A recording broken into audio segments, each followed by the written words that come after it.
இன்றைய விழாவின் தலைவர், திராவிடர் கழகத்தினுடைய துணைத் தலைவர், என் போன்றவர்களுக்கு என்றும் முன்னோடியாய் விளங்குகிறவர் கவிஞர் கலி பூங்குன்றன் அவர்களே. அமைச்சராக இருந்தாலும் அத்தனை வேலைகளுக்கு இடையில் இந்த புத்தகத்திலும் சில பக்கங்களை படித்துவிட்டு வந்து அது பற்றியும் கருத்தை சொல்லியிருக்கிறேன். அதில் ஆண்டு பிழையாக இருப்பதையும் கண்டுபிடித்து ஆசிரியர் துறைக்கு அமைச்சராக இருப்பதில் பொருத்தமும் இருக்கிறது. நான் புரட்சிக்காரி மாதவியை முழுமையாக படித்து விட்டேன் என்றால் வியப்பு அதில் ஒன்றுமில்லை. காரணம், எனக்கு வேறு வேலைகளை படிப்பதுதான்.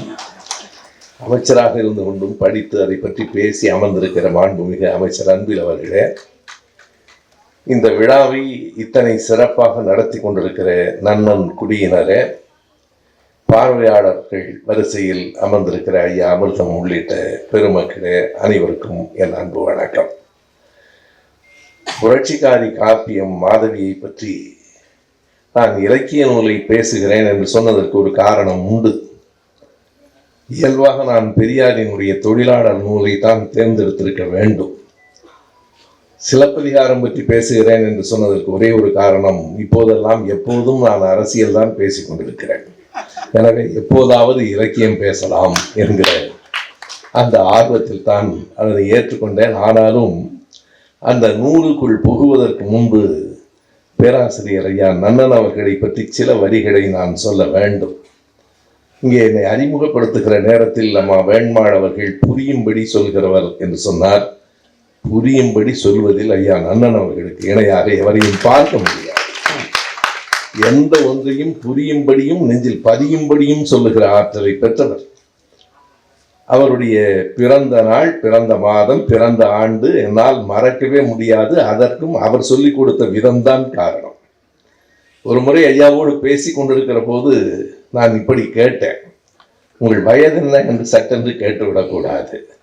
ஐயா, நீங்கள் கலைஞர் எல்லாம் ஏறத்தாழ ஒத்த காலங்களில் பிறந்தவர் இல்லையா என்று கேட்டேன். சொல்கிறேன், கேட்டுக்கொள் என்று சொல்லி எப்படி சொல்லிக் கொடுத்தார் தெரியுமா?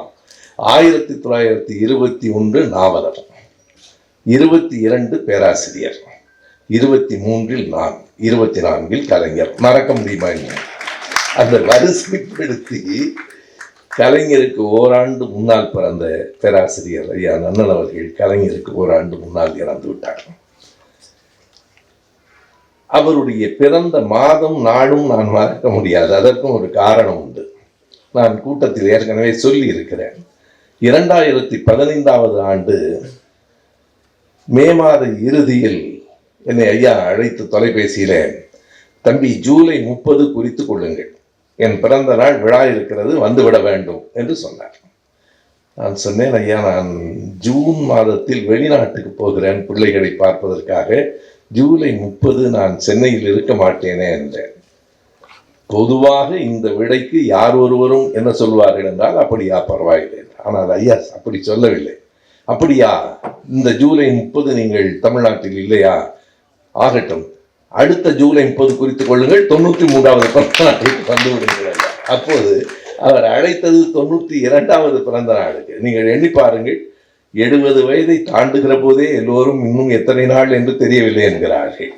92வது பிறந்த நாளுக்கு என்னை ஐயா அவர்கள் அழைத்தார்.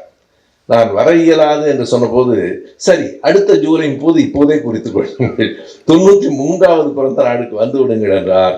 வந்தேன், பேசினேன் என்பது செய்தி.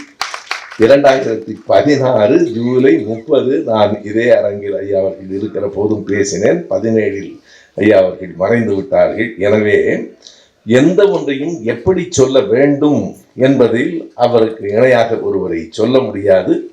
அவர் எழுதியிருக்கிற இந்த புரட்சிக்காரி மாதவி, இந்த புத்தகத்தை நான் தொடங்குகிற போது என்ன நினைத்து தொடங்கினேன் என்றால், மாதவி பற்றி விரிவாக அவருடைய ஆய்வு கட்டுரைகள் இதில் இருக்கும் என்று கருதினேன். இல்லை, பிறகுதான் எனக்கு புரிந்தது. நான் வந்தவுடனேயே கேட்டேன், ஐயாவினுடைய மறைவுக்கு பிறகு தொகுக்கப்பட்ட நூலா என்று கேட்டேன். ஆம், குறிப்புகளை எல்லாம் அவர் எழுதி வைத்திருக்கிறார். அந்த குறிப்புகளை தொகுத்திருக்கிறார்கள். அந்த குறிப்புகளிலிருந்தே தலைப்பையும் விட்டிருக்கிறார்கள். அந்த தலைப்புகள் பேசுகின்றன. ஒரு தலைப்பு சொல்லட்டுமா? மாதவியின் பேராண்மை என்று ஒரு தலைப்பு இருக்கிறது. இந்த பேராண்மை என்பது ஏதோ ஆண்களுக்கு மட்டுமே உரிய சொத்து என்று கருதி கொண்டிருக்கிற போது மாதவியின் பேராண்மை என்று போட்டிருப்பதுதான் நன்னன் அவர்களுக்கு மிக பொருத்தமான ஒரு போக்கு உடையது. இந்த ஆண்மை பெண்மை என்பதெல்லாம் வெறும் பால் சார்ந்தது அல்ல, அது குணம் சார்ந்தது. நாம் பெரும்பாலும் அப்படித்தான் கருதுகிறோம். அதனால் தான் ஐயா எழுதினார் இந்த ஆண்மை ஒழியட்டும் என்று எழுதினார். இந்த பயல்வை சும்மா இல்லாம எப்போதும் நீங்க பார்க்கலாம். ஒரு பையன் அழுதால் கூட நமக்கு ஒரு பழக்கம் இருக்கிறது. அவனை பார்த்து என்ன சொல்வார்கள் என்றால், என்னடா இப்படி பொம்பளை மாதிரி அழுகிற, இவர்கள் அழுததே இல்லை, இந்த பயல்களுக்கு அழுகையே வந்தது இல்லையா, ஏதோ பெண்கள் தான் கோழைகள், இவர்கள் மாவீரர்கள் என்பது போன்ற ஒரு தோற்றம் சமூகத்தில் தொடர்ந்து ஏற்கப்படுகிறது, ஏற்றப்படுகிறது. நீங்கள் சங்க இலக்கியத்திலே மன்னர்களை பற்றியும் குறிப்புகள் இருக்கின்றன, அரசியலை பற்றியும் குறிப்புகள் இருக்கின்றன. நீங்கள் ஆண்களுக்கும் பெண்களுக்கும் பழைய தமிழ் இலக்கியங்களில் கூட என்ன வேறுபாடு, என்ன வர்ணனை சொல்லப்பட்டிருக்கிறது என்று பார்த்தால், ஆண்களை பற்றி, அரசர்களை பற்றி, இளவரசர்களை பற்றி சொல்லுகிற போதெல்லாம் அவன் மாவீரன், பெருந்தன்மையுடையவன், நிர்வாகத்திறன் உடையவன், கொடை வள்ளல். இது ஆண்களுக்கு. பெண்கள் அழகானவள், கற்புக்கரசி, ரெண்டுமே ஆண்களுக்கு தொடர்புடையது. நீ பெண்களில் அறிவுடையவர்கள் இல்லையா, பெண்களில் சான்றாண்மை மிக்கவர்கள் இல்லையா, பெண்களில் கொடைவள்ளல்கள் இல்லையா? ஐயா பெரியார் அவர்களினுடைய பேச்சை பார்க்கிற போது ஒரு இடத்தில் அவர் சொல்லுகிறார், பெரியோர்களே, சான்றோர்களே, தோழர்களே என்று சொல்லி நிறுத்தி விடுகிறார். நான் தாய்மார்களேன்னு சொல்லலன்னு நினைக்கிறீங்களா? பெரியார்களேன்னா அதில் தாய்மார்கள் அடங்க மாட்டாங்களா? நண்பர்களேன்னா அடங்க மாட்டாங்களா? தாய்மார்களேன்னு தனியா சொல்லணுமா என்று கேட்பார். ஐயாவினுடைய அந்த வழியை பின்பற்றித்தான் எனக்கு ஒரு நாள் சட்டென்று தோன்றியது. எங்கள் திராவிட இயக்க தமிழர் பேரவையில் மகளிர் அணியை நான் கலைத்து விட்டேன். ஏனென்றால் மகளிருக்கு ஒரு அணி வேண்டாம், அவர்கள் இளைஞர் அணியில இருக்கட்டும், கொள்கை பரப்பு அணியில இருக்கட்டும், பெண்கள் இருந்தால் மகளிர் அணி என்று ஒதுக்கிவிட வேண்டாம் என்பதும் பெரியாரிடமிருந்து நாம் கற்றுக்கொண்ட பாடம்தான். பேராசிரியர் நன்னன் அவர்களுக்கு இருக்கிற சிறப்பு என்ன என்றால், பெரியார் புலவர்களை பற்றி என்ன கருத்து கொண்டிருந்தவர் என்று எல்லோருக்கும் தெரியும், ஐயா நன்னன் அவர்களுக்கும் தெரியும். பெரியார் வேடிக்கையாக சொல்லுவார், 2 தமிழ் புலவர் இருந்தா பக்கத்துல ஒரு போலீஸ் ஸ்டேஷன் வைக்கணும், அவ்வளவு பிரச்சனை வரும். இந்த 2 தமிழ்வாதியார் ஒற்றுமையா இருக்கவே மாட்டான். இந்த ஆள் சொன்ன உடனே அந்த ஆள் மறுத்துருவான். ஆனால் பெரியாரை போற்றிய தமிழறிஞர் நன்னன், பெரியாரியர்கள் இன்றைக்கும் போற்றி கொண்டிருக்கும் தமிழறிஞர் நன்னன். இதுதான் 2. அவர் மிகச்சிறந்த தமிழறிஞர். அவரை பெரியாரியர்கள் எல்லோரும் போற்றுகிறோம். அவர் பெரியாரை போற்றியவர். பெரியார் கணினி என்றும் இவர்தான் பெரியார் என்றும் அவர் தொகுத்து தந்திருக்கிற நூல்கள் இன்றைக்கும் என் போன்றவர்களுக்கு எல்லா இடங்களிலும் பயன்படுகிற நூல்கள். அதே நேரத்தில் ஐயா நன்னன் அவர்கள் இலக்கியத்தில் மிக ஆழ்ந்த புலமை உடையவர். ஏன் புரட்சிக்காரி என்று மாதவியை சொன்னார்? அந்த இன்னொரு தலைப்பு என்னவாக இருக்கிறது என்றால், மாதவி புரட்சியின் தொடக்கம் என்று அம்மா வேண்மாள் அவர்களும் அவையவர்களும் மிக தெளிவாக அந்த தலைப்பை அவருடைய வரியிலிருந்து எடுத்து கொடுத்திருக்கிறார்கள். என்ன கவனிக்க வேண்டும்? மாதவி புரட்சியின் தொடக்கம் என்ன இல்லை என்றால், மாதவியின் புரட்சி தொடக்கம் என்றால் அது வேறு. மாதவி புரட்சி செய்தாள் என்பதை விட மாதவிதான் புரட்சியின் தொடக்கம். மாதவி புரட்சியின் தொடக்கம் என்பது அவர்கள் கொடுத்திருக்கிற தலைப்பு. உண்மையாக நீங்கள் இலக்கிய வரலாற்றில் பார்த்தால் மாதவிதான் புரட்சியின் தொடக்கம். கண்ணகியின் மீது எனக்கு எந்த கோபமும் இல்லை. கண்ணகி இயல்பான பெண், மாதவி புரட்சிக்காரி. இதுதான் வேறுபாடு. கண்ணகி இயல்பான பெண், கண்ணகியை விட மாதவிக்கு இருந்த குணம். மாதவி புரட்சிக்காரி. எப்படி அவள் என்ன புரட்சி செய்தாள் என்பதை இந்த நூலில் இருந்து நாம் தெரிந்து கொள்ள முடியும். 2 இடங்களை நான் சுட்டி காட்டுகிறேன். என்றால் இலக்கியத்தை நெடுநேரம் பேசுவதற்கும் கேட்பதற்கும் ஆட்கள் இல்லாமலே போய்விட்ட காலத்திலே தான் நாம் வாழ்ந்து கொண்டிருக்கிறோம். 2 செய்திகள். கடைசியாக நீங்கள் சிலப்பதிகாரம், மணிமேகலை 2ம் சேர்ந்து இலக்கியத்திலே ஒரு முதல் புதுமை வந்தது தமிழில். அப்போதுதான் தமிழ்ல பார்ட் 1 பார்ட் 2 இலக்கியம்லாம் கிடையாது. சிலம்பும் மணிமேகலையும், சிலப்பதிகாரம் மணிமேகலை பொருளுரை முற்றிய சிலப்பதிகாரம் முற்றும்.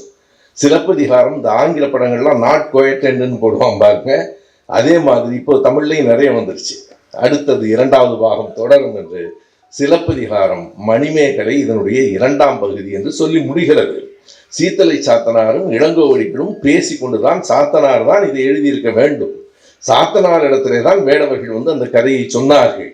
ஆனால் சாத்தனார் என்ன சொன்னார் என்றால், நான் பாண்டியனின் அவைக்கட புலவனாக இருக்கிறேன், எனவே நான் 3 வேந்தர்களை பற்றிய கதையை நான் எழுதுவது பொருந்தாது.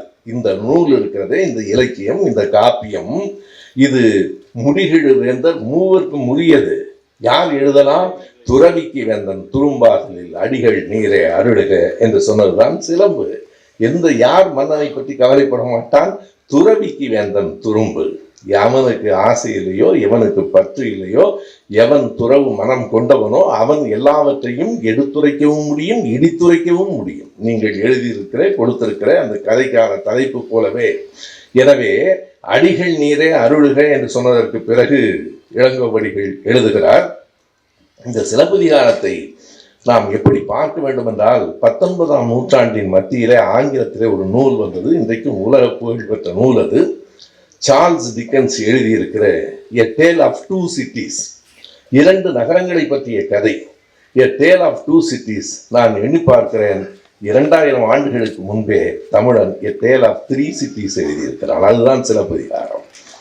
புகார், மதுரை, வஞ்சி என்கிற 3 நகரங்களை பற்றிய கதை, 3 மாநகரங்களையும் தழுவிய கதை. எ டேல் ஆஃப் 3 சிட்டிஸ் என்று சொல்லுகிற அளவுக்கு சிலப்பதிகாரம் அப்படி எல்லாவற்றையும் இணைத்து சொல்லி இருக்கிற, மூவேந்தர்களை பற்றியும் எழுதியிருக்கிற ஒரு காப்பியம்.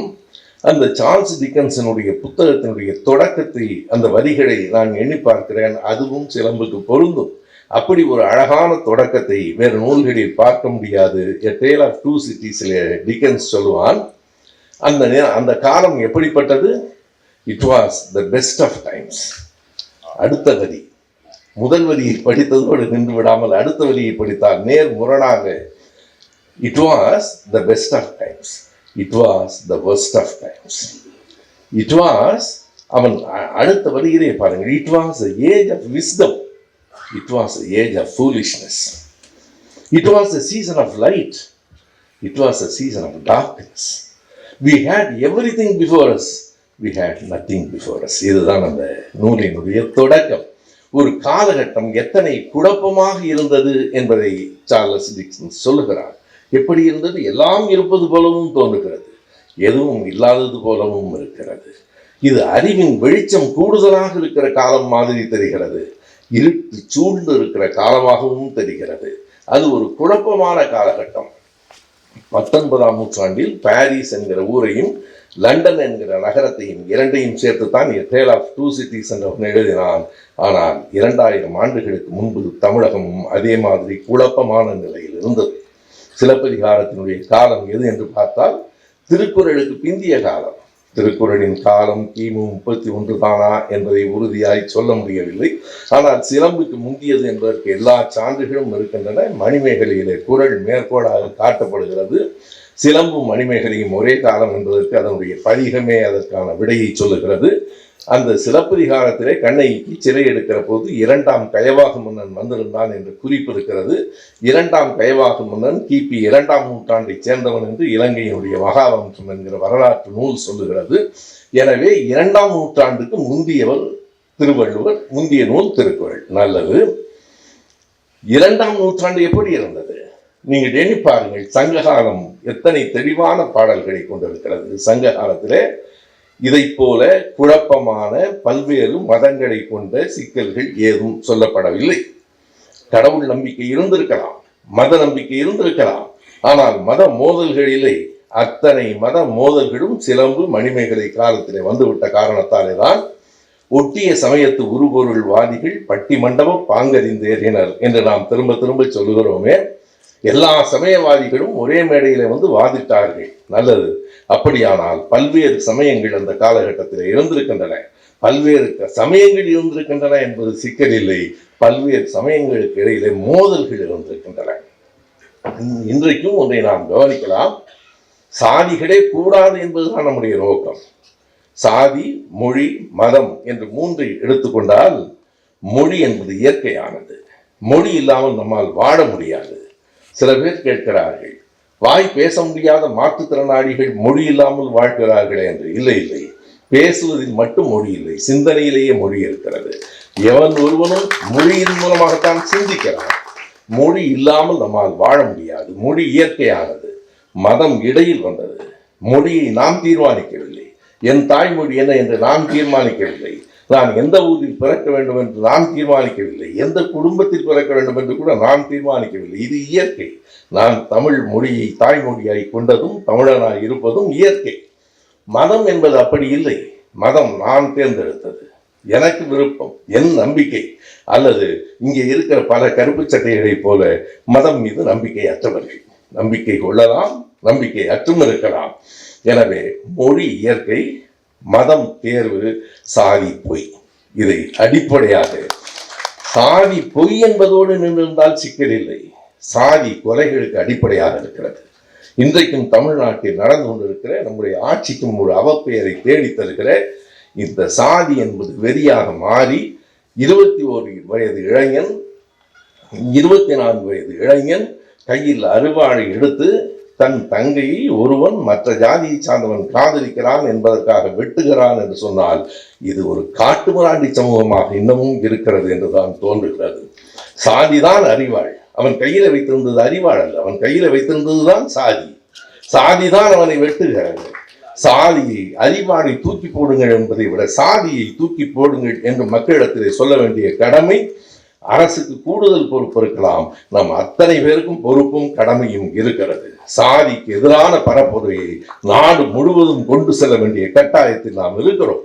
பட்டியல் இனத்தை சார்ந்தவனும் நம் சொந்த சகோதரன், நமக்கும் அவனுக்கும் ஒரே ரத்தம். பட்டுக்கோட்டை சொன்னது போல எல்லோருமே யாரு மேல கீறினாலும் ரத்தம் ஒண்ணுதானே, ஆக மொத்தம் பிறந்ததெல்லாம் 10ஆம் மாதம் தானே என்றான். அவ்வளவுதானே. இதை விட சமத்துவத்தை எப்படி சொல்ல முடியும்? யாரு மேல கீறினாலும் ரத்தம் ஒண்ணுதானே, ஆக மொத்தம் பிறந்ததெல்லாம் 10ஆம் மாதம் தானே. இதில் என்னடா ஏற்றத்தாழ்வு? ஏற்றத்தாழ்வுகள் இல்லை, பிறப்புக்கும் எல்லா உயிர்க்கும் என்று வள்ளுவன் சொன்னதுதான் திராவிட இயக்கத்தின் அடிப்படை தாக்கம், அடிப்படை நோக்கம். அதை ஏற்றுக்கொண்டதால் தான் பெரியார் அவர்களும் நன்னன் அவர்களும் இணைய முடிந்தது. எங்கே ஒற்றுமை வருகிறது? யார் பிறப்புக்கும் எல்லா உயிர்க்கும் என்பதை ஏற்றுக்கொள்ளுகிறானோ அவன்தான் இணைய முடியும்.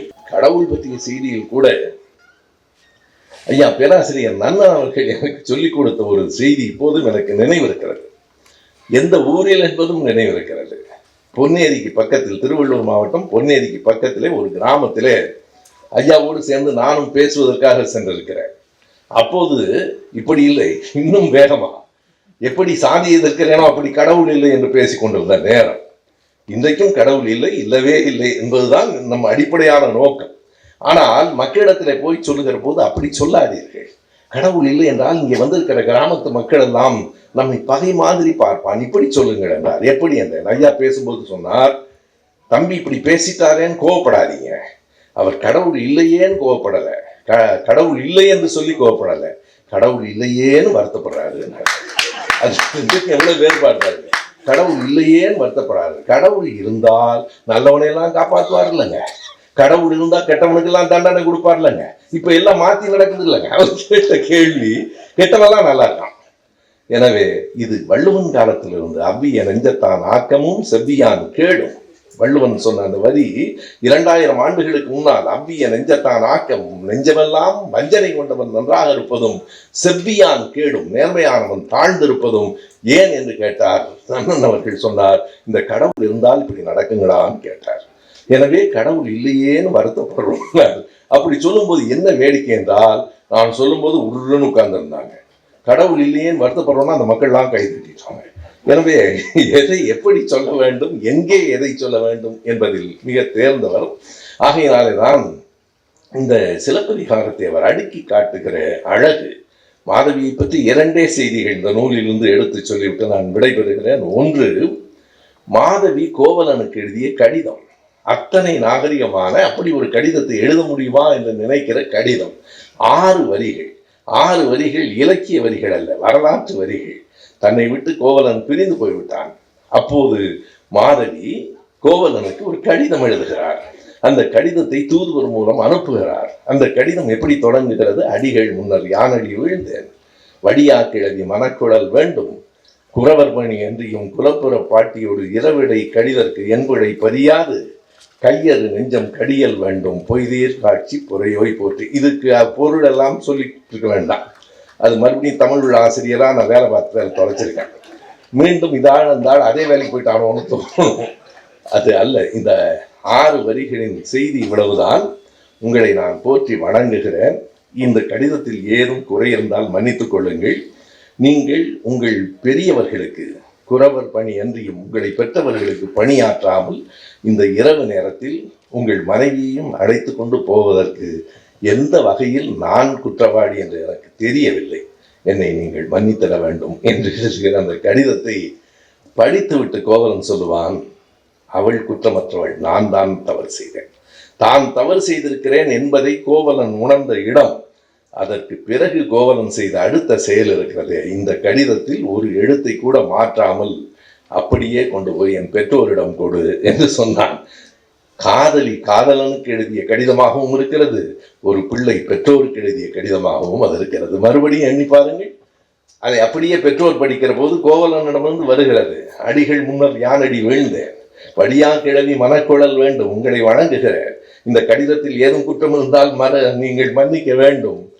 குறவர் பணி என்றியும் உங்களுக்கு தொண்டு செய்யாமல் குலப்புறப்பாட்டியோடு மனைவியோடு இரவிடை கடிதற்கு என்புடை பறியாது, அது என்னுடைய பிழை, அதை நீங்கள் பொறுத்து கொள்ளுங்கள். கையறு நெஞ்சம் கடியல் வேண்டும் பொய்தீர் காட்சி பொறையோய் போற்றி என்று ஒரு பிள்ளை பெற்றோருக்கு எழுதுகிற மாதிரியும் அந்த கடிதம் இருக்கிறது. இப்போதெல்லாம் காதலன் காதலி எழுதி கொண்டால் அந்த கடிதத்தை அவர்களே படிக்க முடியவில்லை. காதலியிலிருந்து வருகிற கடிதம் அப்படியே பெற்றோருக்கும் பொருந்துகிற கடிதமாக மாறிற்று என்பது ஒன்றிலும் மிகச் சிறப்பான ஒரு இடம் உண்டு. மணிமேகலையில் வரும் மாதவியினுடைய தாய் சித்ராபதி ஒரு இடத்தில் கடும் கோபம் கொள்வாள். எப்போதென்றால் தன் மகள் கோவலன் இறந்த பிறகு துறவியாகிவிட்டாள் என்பதிலேயே அவளுக்கு உடன்பாடு இல்லை. அதைவிட பெரிய கோபம் தன் பேத்தியை மணிமேகலையை துறவியாக்கிவிட்டாள் என்பதில் பெருங்கோபம் கொண்டு சித்ராபதி சொல்லுவாள், எல்லா சமூகத்திற்கும் ஒரு நியாயம் பொருந்தாது. சித்ராபதியினுடைய வரியை நாம் அத்தனை எளிதாக ஒதுக்கிவிட முடியாது. அவள் சொல்வாள், பாணன் இறந்து போய்விட்டான் என்பதற்காக எந்த யாழாவது இறந்து போயிருக்கிறதா? பாணன் கையில யாழ் வைத்திருந்தான், பாணன் இறந்து விட்டான், ஆனால் அந்த யாழை இன்னொருவன் மீட்டுவான். அதுதான் யாழுக்கான விதி, அதுதான் யாழுக்கு பொருந்தும். நம் சமூகத்துக்கு பொருந்துகிற விதியை நீங்கள் ஏன் தகர்க்கிறீர்கள் என்று சித்ராபதி கேட்பாள். எனவே சரி, நீ போய் தொலை, ஒரு பிச்சை பாத்திரத்தை வைத்துக் கொண்டல்லவா நிற்கிறாள் மணிமேகலை. நமக்குத்தான் அது அமுத சுரபி, சித்ராபதிக்கு பிச்சை பாத்திரமாக தெரிகிறது. நம்முடைய தொழிலை நம்முடைய இயல்பை விட்டுவிட்டு வாழ்க்கை முறையை மாற்றிக்கொண்டு கையிலே ஒரு ஓட்டை வைத்துக் கொண்ட அந்த அமுத சுரபியா இல்லையா என்பதெல்லாம் விடுங்கள். என்ன சொன்னாள் என்பதுதான். என்ன என்றால், இதன் மூலமாக இந்த தமிழ்நாட்டில், இந்த பகுதியில், பாண்டி நாட்டில் அல்லது சோழ நாட்டில் பசிப்பிணி அருக என்று சொல்லவில்லை, பாரடங்களும் பசிப்பிணி அருக, உலகம் முழுவதும் இருக்கிற மக்களின் பசி போகட்டும் என்று சொன்ன அந்த இடத்தில் தான் இப்போதும் பலர் சொல்கிறார்கள், நீங்கள் திராவிடன் என்றால் தமிழுக்கு எதிரி என்று. இல்லை இல்லை, திராவிடன் என்றால் உலகத்துக்கே நண்பன் என்று பொருள். நாங்கள் எல்லோருக்கும் நண்பன். திராவிடன் நாங்கள் அடிப்படையில் தமிழர்கள், மொழியால் இனத்தால் தமிழர்கள், திராவிடம் என்கிற கருத்தியலை கொண்டிருப்பதால் நாங்கள் திராவிட தமிழர்கள். நீ ஆரிய தமிழராக இருந்துவிட்டு போ, எனக்கு அதை பற்றி கவலையே இல்லை. யாரோ கொடுத்த வேலையை தலைமையில் வைத்துக் கொண்டு நீ செய்கிறாய் என்றால் எனக்கு கவலை இல்லை. அதனால் தான் வரலாறு படிக்காமல், வரலாறு அறியாமல் நானும் அமைச்சரும் மேடையில பேசிக் கொண்டிருந்தோம். அதை பார்த்தவுடன் அவரால் சிரிப்பை அடக்க முடியவில்லை. காமராஜர் இருந்ததற்கு அண்ணாதான் அதிகம் அழுதார் என்று சொல்லுகிறவர்கள் எல்லாம் பேசுகிற அரசியல் மேடைகளில் தான் நாமும் பேசி தொலைய வேண்டியதாக இருக்கிறது. காமராஜருக்கு 6 ஆண்டுகளுக்கு முன்னால் அண்ணா இறந்து போய்விட்டார் என்பதை பக்கத்தில் இருக்கிறவனாவது சொல்லக்கூடாதா என்றால் அவனுக்கு தெரியாது, தெரிந்தால் சொல்லுவான். வரலாறு தெரியாத தற்குறிகள் வாழுகிற காலத்தில் இத்தனை அழகா இத்தனை செய்திகளை அடுக்கி சொல்லி அத்தனையும் ஆய்வுகளாக கண்டறிந்து எதற்கு சொல்லுகிறேன் என்றால், திராவிடன் என்றால் உலகம் எல்லாவற்றுக்கும், அதுதான் நம்முடைய மரபு. பிறப்புக்கும் எல்லா உயிர்க்கும் என்பது தமிழ் மரபு. பாரடங்கலும் பசிப்பிணி அருக என்பதுதான் தமிழ் மரபு. அதைத்தான் நாம் திராவிடம் என்று கையில எடுத்துக்கொண்டோம். அந்த பிச்சை பாத்திரத்தை தூக்கி எறிந்து விட்டு வா, உதயகுமாரனோடு நீ சேர்ந்து வாழ வேண்டும் என்று சித்ராவதி சொல்லுகிற நேரத்தில் மாதவி சொல்லுகிற அந்த செய்தி தான் மாதவி புரட்சிக்காரி என்பதற்கு அடிப்படையான செய்தி. முடியாது, மணிமேகலை வரமாட்டாள். ஏன் தெரியுமா? அந்த வரியை நெஞ்சிலே நிறுத்துங்கள். மணிமேகலை என் மகள் என்றால் நினைக்கிறீர்கள்?